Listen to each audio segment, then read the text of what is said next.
नमस्कार दोस्तों। आज की कहानी है काबुली वाला। 5 बरस की मेरी छोटी लड़की मिनी थी। उससे क्षण भर भी बात किए बिना नहीं रहा जाता। दुनिया में जन्म लेने के बाद भाषा सीखने में उसने सिर्फ 1 साल लगाया था।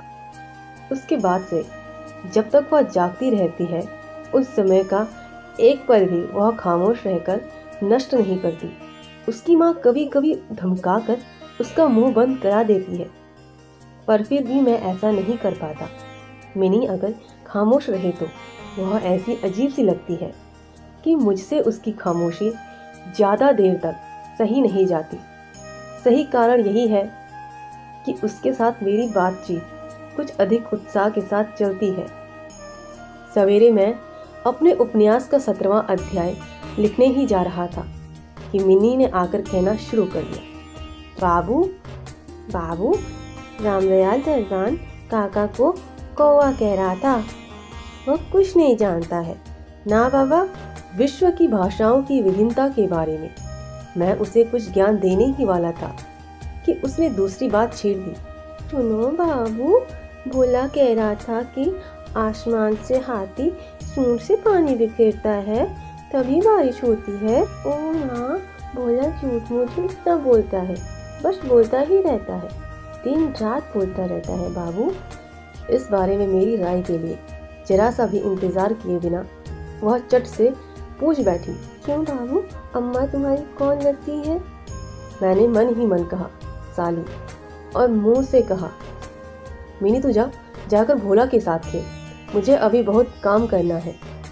वह मेरी लिखने की मेज के पास मेरे पैरों के निकट बैठ गई और दोनों घुटने और हाथ हिला हिलाकर फुर्ती से मुंह चलाते हुए रटने लगी। अगलम बगलम घोड़ा तुम साजे, अगलम बगलम घोड़ा तुम साजे।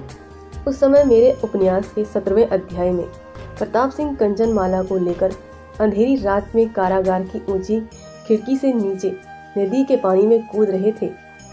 मेरा करा सड़क के किनारे था। यकायक मिनी अको बको 3 तिकलो खेल छोड़कर खिड़की के पास दौड़कर गई और जोर जोर से पुकारने लगी, काबुली वाला, ओ काबुली वाला। गंदे से ढीले ढाले कपड़े पहने, सिर पर पगड़ी बांधे, कंधे पर झोली लटकाए और हाथ में अंगूर की 2-4 पेटियां लिए एक लंबा सा काबुली धीमी चाल से सड़क पर जा रहा था। उसे देखकर मेरी बिटिया रानी के मन में कैसे भाव जागे होंगे यह बताना टेढ़ी खीर है, पर वह जोर जोर से उसे पुकार रही थी। मैंने सोचा अभी कंधे पर झोली लटकाए एक आफत मेरे सिर पर सवार होगी और मेरा 17वां अध्याय खत्म होने से रह जाएगा। लेकिन मिनी की पुकार पर जैसे ही काबुली ने हंसकर अपना चेहरा घुमाया और मेरे घर की ओर आने लगा, वैसे ही मिनी जान छुड़ाकर अंदर की ओर भागी और गायब हो गई। उसके मन में एक अंधविश्वास सा जम गया था कि झोली ढूंढने पर मिनी जैसे और भी 2-4 जीवित इंसान मिल सकते हैं। काबुली ने आकर हंसते हुए सलाम किया और खड़ा रहा। मैंने सोचा हालांकि प्रताप सिंह और कंचनमाला दोनों की दशा बड़ी मुसीबत में है, फिर भी इस आदमी को घर बुलाकर कुछ ना खरीदना ठीक नहीं होगा। कुछ चीजें खरीदी। उसके बाद इधर उधर की चर्चा होने लगी। अब्दुल रहमान से रूस, अंग्रेज, सरहदी रक्षा नीति पर बातें होती रही। अंत में उठते समय उसने पूछा, बाबूजी, तुम्हारी लड़की कहाँ गई? मिनी के मन से बेकार का डर दूर करने के इरादे से उसे भीतर बुलवा लिया। वह मुझसे सटकर खड़ी हो गई। संदेह भारी नजरों से वह काबुली का चेहरा और उसकी झोली की ओर देखती रही। काबुली ने झोली से किशमिश और खुबानी निकालकर देना चाहा, पर उसने किसी तरह से नहीं दिया। 2 गुने डर से वह मेरे घुटने से चिपकी रही। पहला परिचय कुछ इस तरह से हुआ। कुछ दिनों के बाद एक सवेरे किसी आवश्यक काम से घर से बाहर निकला तो देखा मेरी बिटिया दरवाजे के पास बेंच पर बैठी बेहिचक बातें कर रही है। काबुली उसके पैरों के पास मुस्कुराता हुआ सुन रहा है और बीच बीच में प्रंग के अनुसार अपनी राय भी खिचड़ी की भाषा में जाहिर कर रहा है। मिनी के 5 साल की उम्र के अनुभव में बाबू के अलावा ऐसा धैर्य रखने वाला श्रोता शायद ही कभी मिला हो। फिर देखा उसका छोटा सा आंचल फिर बादाम किशमिश से भरा हुआ है।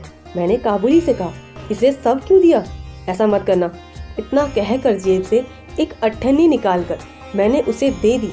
उसने बेझिझक अठन्नी लेकर झोली में डाल ली। घर लौटकर मैंने देखा उस अठन्नी को लेकर बड़ा हो हल्ला शुरू हो चुका था। मिनी की माँ एक सफेद चमचमाता गोलाकार पदार्थ हाथ में लेकर डांट कर मिनी से पूछ रही थी, तुझे अठन्नी कहाँ से मिली? मिनी ने कहा, काबुली वाला ने दी है। उसकी माँ बोली, काबुली वाला से तूने अठन्नी ली ही क्यों? मिनी रुआसी होकर बोली, मिनी मैंने मांगी नहीं, उसने खुद ही दी। मैंने आकर मिनी को उस पास खड़ी मुसीबत से बचाया और बाहर ले आया। पता चला कि काबुली के साथ मिनी की यह दूसरी मुलाकात ही हो, ऐसी बात भी नहीं। इसी बीच वह रोज आता रहा और पिस्ता बादाम की रिश्वत देकर मिनी के मासूम लोभी हृदय पर काफी अधिकार जमा लिया। इन दोनों मित्रों में कुछ बंधी बंधाई बातें और परिहास होता रहा। जैसे रहमान को देखते ही मेरी लड़की हंसती हुई उससे पूछती, काबुली वाला, ओ काबुली वाला, तुम्हारी झोली में क्या है? रहमान बेमतलब नकी आते जवाब देता, हाथी। यानी उसकी झोली के भीतर हाथी है। यही उनके मजाक का सूक्ष्म सा अर्थ था।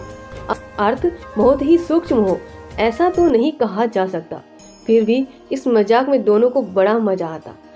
सर्दियों की भोर में एक सयाने और एक कम उम्र की बच्ची की सरल हंसी मुझे भी बड़ी अच्छी लगती।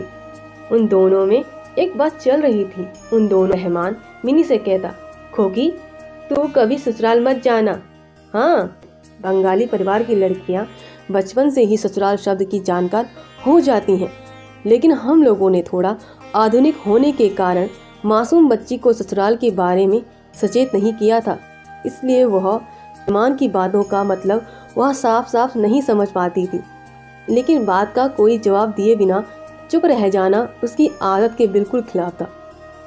वह पलटकर रहमान से पूछ बैठी, तुम ससुराल जाओगे? रहमान काल्पनिक ससुर के प्रति अपना बड़ा गुस्सा तान कर कहता, हम ससुर को बहुत मारेगा। यह सुनकर मिनी ससुर नाम के किसी अजनबी प्राणी की दुर्दशा की कल्पना कर खूब हंसती। सर्दियों के सुहावने दिन थे। पुराने समय में इसी समय राजा लोग दिग्विजय के लिए निकलते थे। मैं कलकत्ता छोड़कर कहीं नहीं गया, शायद इसलिए मेरा मन दुनिया भर में घूमा करता है, जैसे मैं अपने घर के ही कोने में हमेशा बसा हुआ हूँ। बाहर की दुनिया के लिए मेरा मन हमेशा बेचैन रहता है। किसी देश का नाम सुनते ही मन वहीं दौड़ पड़ता है। किसी विदेशी को देखते ही मेरा मन फौरन नदी, पहाड़, जंगल के बीच एक कुटिया का दृश्य देख रहा होता है। उल्लास से भरे स्वतंत्र जीव का एक चित्र कल्पना में जाग उठता है। इधर मैं भी इतना सुस्त प्रकृति यानी पुन्ना किस्म का हूँ कि अपना घर छोड़कर जरा बाहर निकलने में भी कटु अनुभव होने लगता है। अपने छोटे कमरे में मेज के सामने बैठकर काबुली से गप्पे लड़ाकर बहुत कुछ ही सैर सपाटे का उद्देश्य पूरा कर लिया करता हूँ। दोनों ओर उबड़ खाबड़ दुर्गम जले हुए लाल लाल ऊंचे पर्वतों की माला, बीच में पतले रेगिस्तानी रास्ते और उन पर मुसाफिरों से लदे ऊँटों के काफिले चले जा रहे हैं।